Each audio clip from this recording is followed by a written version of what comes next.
Hey, hey, hey, bienvenidos una vez más a Perípatos, su podcast aristotélico. Les habla Sebastián Cova, politólogo, grabando esto la tarde del viernes 5 de enero de 2024. Este es un nuevo capítulo que inaugura una nueva temporada porque obviamente es un nuevo año, pero además un año especial para nosotros los politólogos porque en este 2024 va a haber en todo el planeta 50 procesos comiciales, es decir, 50 elecciones nacionales. 51 si contamos la del Parlamento Europeo, que sería supranacional. Por supuesto, muchas de estas elecciones van a tener lugar en países donde aquello de que son un gobierno representativo o una democracia liberal está puesto en duda, como Irán y lamentablemente también como Venezuela, pero también va a tener lugar en elecciones en países como Gran Bretaña y, más importante aún para los efectos mundiales, en los Estados Unidos. Este año es elección presidencial. Entonces, bueno, sin más preámbulos, voy a hacer una breve introducción a este año electoral. Quédense conmigo para fijar como unas reglas básicas de cómo va a ser este año.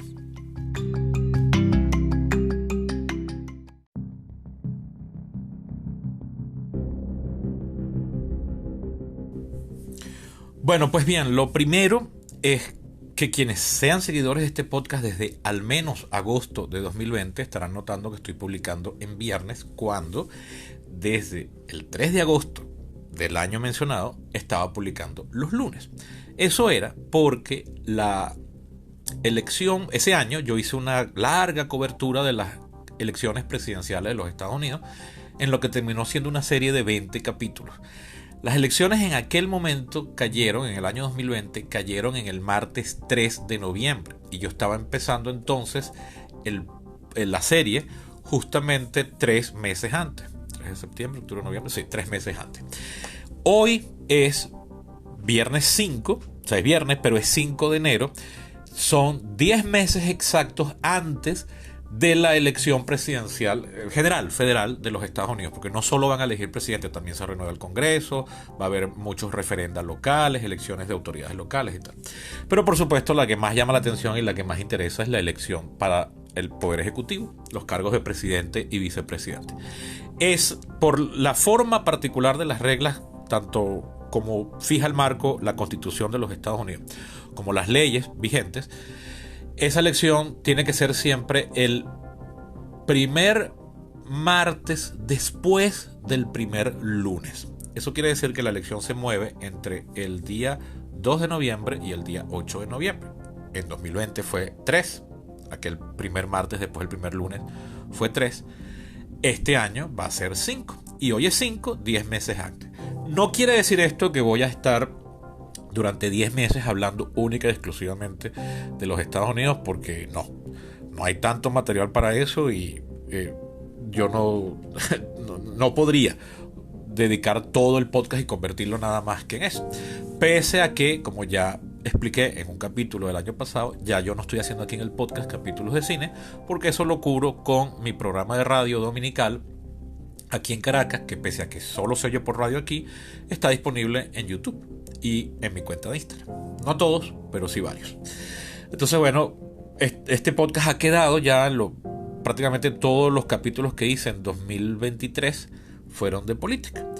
Entonces, bueno, este capítulo, este año no va a ser diferente, pese a que puede haber otros capítulos sobre otros temas. Ahora bien, yo creo que debería ser obvio para quienes me tienen oyendo, leyendo o incluso conociendo desde hace tiempo, pero no está mal repetir. Yo, por supuesto, por ser un ser humano, tengo mis preferencias y mi conjunto de ideas y valores, y eso me suele inclinar hacia alguna preferencia política, que no están escritas en piedra, salvo 2 o 3 principios fundamentales que pongo por encima de nada, pero que incluso creo que si los analizo con detenimiento y veo cómo ha sido mi postura con respecto a ellos, podría haber variado.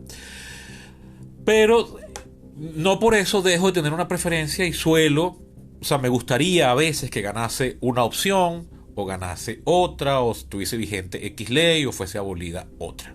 Tengo, por supuesto, un credo personal. Podría resumirlo en que, bueno, soy profundamente democrático, o sea, prefiero la democracia a cualquier otra forma de gobierno, pese a que soy un purista del término y me gusta considerar que la democracia exactamente es la que tenían los atenienses en los siglos V y IV antes de Cristo. Soy de la opinión de que lo que tenemos hoy en día es en verdad su auténtico nombre. Eso que hoy en día llamamos democracia, el nombre verdadero que le pusieron explícitamente los que lo inventaron en el siglo XVIII es gobierno representativo. Cuando digo a sus inventores me refiero a los revolucionarios americanos y franceses a finales del siglo XVIII. Sin embargo, estoy de acuerdo con el postulado de Tocqueville, Alexis de Tocqueville, en su famoso libro de 1835 llamada La democracia en América, la democracia en América, de que aunque la forma de gobierno de los Estados Unidos sea representativa, en realidad se termina comportando como una democracia, porque lo que es democrática es la sociedad, y esta sociedad democrática que valora con muchísimo la igualdad de oportunidades, se le impone al sistema político, y el sistema político se termina convirtiendo, no sin ofrecer resistencia, en una democracia. Pero que, bueno, puristamente hablando no lo es. Pero en todo caso, el punto es que yo puedo hacer las paces con el término y decir, bueno, sí, lo que entendemos hoy en día por democracia, que es un gobierno representativo, una democracia liberal, soy eso, de principio soy liberal, o sea, valoro muchísimo la libertad individual, tengo los principios clásicos del liberalismo, como la libertad de movimiento, la libertad de culto, la libertad que incluye no culto, o sea, no creer en nada, la libertad de expresión. Todas esas cosas son fundamentales para mí, incluso siendo consciente de los límites que pueden llegar a tener. Y al mismo tiempo también, por ese espíritu de esa época, soy creyente en el libre mercado, en la propiedad privada, etc. Aún así, hay bastante rango para escoger dentro de esos valores principales. Y creo que si me atengo al término original del siglo XVIII francés, ya hice a finales del año pasado, mencioné esto en un capítulo, se podría decir que soy de izquierda. Porque izquierda era, en el lenguaje de la Revolución Francesa durante los años 90 del siglo XVIII, es decir, hace 230 y pico de años, izquierda eran los que profesaban esta serie de ideas a la que yo he hecho referencia. Por supuesto, eso evolucionó y a lo largo del siglo XIX y sobre todo el XX, izquierda terminó siendo un comunista. Si es por eso, entonces no soy de izquierda, porque no soy comunista. Para nada, todo lo contrario. Pero cuando uno ve la serie de candidaturas o campañas electorales que me suele gustar que gane, muchas clasifican de izquierda. Pero son una izquierda que se enmarca con el término y concepto original del siglo XVIII. Esta es la particularidad y la necedad, ¿no? Entonces, en muchas cosas suelo preferir, por ejemplo, en el caso de los Estados Unidos, suelo preferir las opciones demócratas.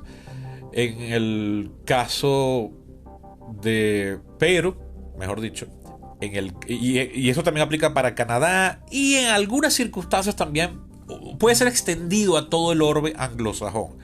Sin embargo, por ejemplo, en el caso particular de Gran Bretaña, yo después ya de adulto, cuando me hice politólogo y comencé a estudiarla retrospectivamente como un personaje histórico, yo me hice muy admirador de Margaret Thatcher, para horror de mi papá, que la detestaba, la llamaba la vieja. Y yo recuerdo que le encontré videos de YouTube de ella, de las discusiones en el parlamento y documentales. Luego fui a ver la película, que me fui con mi papá a verla, por supuesto. Conseguí la biografía, la autobiografía de ella, que por cierto es la que ella aparece firmando al comienzo de la película. Y recuerdo que mi papá, un día yo me quedé dormido tarde porque ese día yo no tenía clase ni nada. Y mi papá me llama desde el carro, iba con mi mamá, ellos iban al trabajo. ¡Mira! ¡Murió tu amiga! Pero mi papá estaba exultante porque mi papá la odiaba, pero él sabía que yo me había vuelto admirador de Margaret Thatcher. Entonces, bueno, eso para mucha gente, sobre todo mis amistades argentinas, eso sería como que yo estuviese confesando que soy fascista, prácticamente. Y también crecí en un hogar donde mi papá también detestaba a Ronald Reagan y ese reaccionario, pero si bien no puedo decir que soy fanático de Ronald Reagan, como podría ser de Margaret Thatcher, que también eso es fanático, es discutible, ¿no? O sea, pero me gustan algunas cosas, soy admirador del periodo y tal. Pero me he puesto a estudiar el gobierno de Ronald Reagan y me doy cuenta que hay varias cosas que me gustaron. Cosas que incluso hoy en día podrían ser defendidas por la izquierda. Entonces capaz es por eso, ¿no? Por ejemplo, Ronald Reagan decididamente hizo un esfuerzo por terminar la Guerra Fría y por desmantelar los arsenales nucleares del planeta, de la Unión Soviética y de los Estados Unidos. Y lo que se logró en ese periodo fue gracias a él, pese a que lucía y había pasado la historia como un radical que había recalentado la Guerra Fría después de un periodo de distensión que habían sido los años 70. Pero resulta que no, cuando lo estudio y conozco del periodo me doy cuenta que hizo un esfuerzo en disminuir y casi del todo, o sea, apuntó a eliminar los arsenales nucleares. Por otro lado, también otorgó una amnistía general a un montón de inmigrantes ilegales en los Estados Unidos, la última vez que eso se hizo. Esas son cosas que me parecen bastante admirables. Y cierta desregulación de mercado, a mí sí me parece que se nos ha salido de la mano el control burocrático de las economías modernas. Si bien entiendo por qué se hace, y si bien cuando uno vive en un país donde no hay muchas de esas regulaciones y es un sálvese quien pueda, todos contra todos, la ley de la selva, puede ser un desastre. Yo sí admiro, por ejemplo, y sí veo con expectativa las reformas que pueda traer Javier Milei para Argentina. Como ya he dicho en 2 capítulos anteriores, no estoy para nada entusiasmado por el estilo particular de Milei, ya que está por cumplir un mes en el cargo. Hay algunas medidas que ha tomado, si bien la desregulación me parecía súper necesaria, una vez más el estilo, la forma en que lo introduce, lo que pretende, algunas cosas yo digo, era necesario hacer esto aquí así, pero aún así soy entusiasta. Y también, por ejemplo, en el caso venezolano, yo soy un defensor del segundo gobierno de Carlos Andrés Pérez y de hecho también de la segunda mitad del gobierno de la segunda mitad del segundo gobierno de Rafael Caldera. Estamos hablando de los gobiernos demócratas al final de la democracia, punto fijista, por justamente lo que hicieron, sus reformas pro libre mercado. Y hoy en día apoyo posturas contrarias al chavismo, pero entonces eso en el lenguaje político venezolano me convertiría a mí de derecha. Entonces, una vez más, esto prueba que esas etiquetas que son históricas, que corresponden a la realidad francesa de los años 90, del siglo XVIII, no son apropiadas usarlas en la actualidad. Pero lamentablemente las tengo que usar porque es la única forma de que la gente de entrada sepa de qué estás hablando. Sobre todo cuando es con público lego, o sea, gente que no está metida en esto como podría estarlo yo. Personas como yo en adelante, para no ponerme a mí como el que más sabe, que ni muchísimo, ni en lo más mínimo estoy en ese grupo, ¿no? Entonces, bueno, ahí está. Esa es mi marco ideológico. Eso no me ha impedido a mí que, por ejemplo, como ya les decía, me gustan Margaret Thatcher, cierto, cosas de Reagan, del primer Bush, critique cosas de la misma izquierda de los Estados Unidos, sobre todo esta política identitaria que se ha salido de control, la cultura woke, me parece que es religión evangélica secularizada, con la misma histeria y los mismos criterios de pureza que hacen tanto daño y que generan tanto problema, y se está viendo. No quiere decir por eso que no haya cosas que sean logros, que sí o sea, me parece muy bien que Harvey Weinstein esté preso, y eso se logró gracias a la postura política de los llamados woke, pero hasta ahí. Pero por ejemplo también me parece muy bien los años de gobernador de Arnold Schwarzenegger en California, y bueno, hasta que lo estudie mejor y de repente descubra cosas nefastas, me parece que la gestión como alcalde de Rudolph Giuliani en Nueva York también fue Nueva York estaba en el desastre en los años 70 y 80. Y el gobierno de Giuliani hizo que jode. Bueno, hay críticas de que de repente se salió de control el abuso policial, y puede ser. Y bueno, qué chimbo eso. No lo sabía, tengo que estudiarlo más y mejor. Pero en general, creo que la ciudad de Nueva York post-Giuliani es mejor que la ciudad de Nueva York pre-Giuliani. Un rato largo. Y así. Entonces no tengo problema en eso. Pero a lo que quiero conducir, y con esto ya cierro, es que hago una confesión de postura ideológica porque creo que está bien hacerla y no quiero que la gente la esté deduciendo de lo que yo digo. La quiero decir explícitamente. Pero también lo hago porque quiero dejar en claro lo siguiente. Que tenga yo una postura o no, e incluso una preferencia o no, y me gustaría que ganase alguien por sobre otro. Por ejemplo, yo no he escondido que a mí no me gusta Donald Trump. Y me parece terrible que haya sido electo cuando fue electo. Su gobierno me parece que fue malo en términos generales, pese a que no es todo lo terrible que podría haber sido, ni lo que muchos andan diciendo que fue, y lo que podría deducirse que yo mismo he dicho, ¿ok? No. Creo que el daño fue más político que otra cosa, pero fue suficiente daño. No me gustaría que volviese a ser presidente. Creo que hay una posibilidad fuerte. Sin embargo, al día de hoy, faltando 10 meses para la elección, yo creo que se ha sobreestimado la posibilidad de triunfo de Trump. Ahora bien, esto no quiere decir que a lo largo de esta serie que inicia hoy, que va a estar interrumpida por capítulos dedicados a otras cosas, pero en esta gran cobertura electoral que haré este año, esto no quiere decir que mis análisis van a estar sesgados hacia promover una candidatura por encima de otra o lo que fuese. Creo que eso debería estar claro para quien ha oído este capítulo. Sin embargo, uno nunca sabe. Hay gente que podría malinterpretarlo, o incluso hay gente muy bruta que no entiende lo que uno está diciendo. Por fortuna son la minoría, pero los hay, existen. Entonces, bueno, ya sea que era una persona muy bruta y necesita que se lo digan explícitamente, o que lo temieron o lo pensaron que estaba pasando. Bueno, no, que se sepa que si ya me han estado oyendo, además lo deberían saber, pero aún así lo reitero, yo no influyo mi análisis sobre la base de lo que yo quiero que pase. Es decir, yo evito a muerte el wishful thinking, pese a que soy muy consciente que como un ser humano común y corriente que soy, tengo una fuerte tendencia al wishful thinking. Es decir, eso quiere decir pensar lo que se desea. Es decir, que uno deja que lo que uno quisiera que pasara interrumpa y sustituya en la cabeza lo que uno cree que va a pasar. Por ejemplo, yo no quisiera que ganase Trump, yo quisiera que ganase María Corina, yo quisiera que saliésemos del chavismo. Eso no quiere decir, como se han podido dar cuenta si han escuchado mis últimos capítulos, eso no quiere decir que yo entonces todos mis análisis al respecto están promoviendo y convenciéndolos a ustedes de que ya definitivamente del chavismo salimos ya, y María Corina será la presidenta, y Venezuela a la vuelta de 5 años va a ser los Emiratos Árabes Unidos o la Venezuela Saudita parte 2. Para nada. Si me han escuchado sabrán que yo estoy muy pesimista con la situación venezolana. Yo creo que, si bien me alegró la elección de María Corina, la forma en que ganó, yo creo que no va para el baile, se va a quedar inhabilitado y el chavismo está súper atornillado. La prueba de ello son las purgas políticas que hizo el año pasado, y no va a permitir que aquí salgamos de ello. Para ellos es vital seguir ahí, y lo van a hacer cueste lo que cueste. Yo incluso me temo que aquí la situación se va a poner como la de Nicaragua, y el chavismo va a salir a inhabilitar cualquier candidato presidencial incluso uno que escoja a María Corina, de que bueno, no puedo ser yo, pero vas a ser tú. Entonces van y lo inhabilitan y así.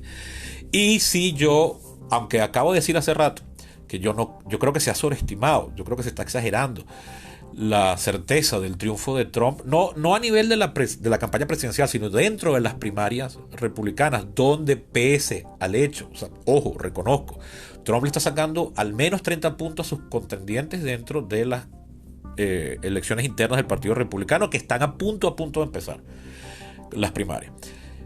Sin embargo, creo aún así que esa certeza, o sea, reconozco, sí, efectivamente está de primero en las encuestas dentro del partido, y han salido encuestas que dicen que le podría ganar a Biden. Esas encuestas, un año antes de las elecciones, nunca han significado nada.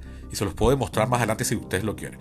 Pero ahora, aquí a los efectos prácticos, incluso si yo veo y voy cubriendo este proceso y veo que efectivamente Trump ha mandado a ganar, yo lo voy a decir sin problema. En 2020, faltando creo que un mes para las elecciones, yo hice un pronóstico. Y lo pegué. No exacto, o sea, no pegué el número de electores ni di como ganador todos los estados que yo pensaba que iba a ganar, pero el resultado final sí lo pegué, ganaba Biden, y pegué varios estados, no todos, pero varios. Yo no tengo problema en, llegado el momento, hacer un mes y yo veo que Trump o el que sea va mandado a ganar o Biden va a perder estrepitosamente, lo digo perfectamente, sin problema, porque esto no es una campaña electoral lo que yo estoy haciendo aquí. Esto pretende ser análisis, por más que, ya saben, soy venezolano y soy politólogo, ergo mis análisis son una mierda. No lo digo yo, lo dice gente que me ha escuchado. Entonces, bueno, pese a eso, yo les garantizo que aquí se va a hacer un esfuerzo consabido de evitar parcialidades y contaminar mis análisis con lo que deseo. O sea, el wishful thinking está vetado aquí, soy consciente de eso, soy proclive a eso por ser humano, pero voy a hacer mi mayor esfuerzo por evitarlo. Y bueno, creo que eso era todo lo que tenía que decirles.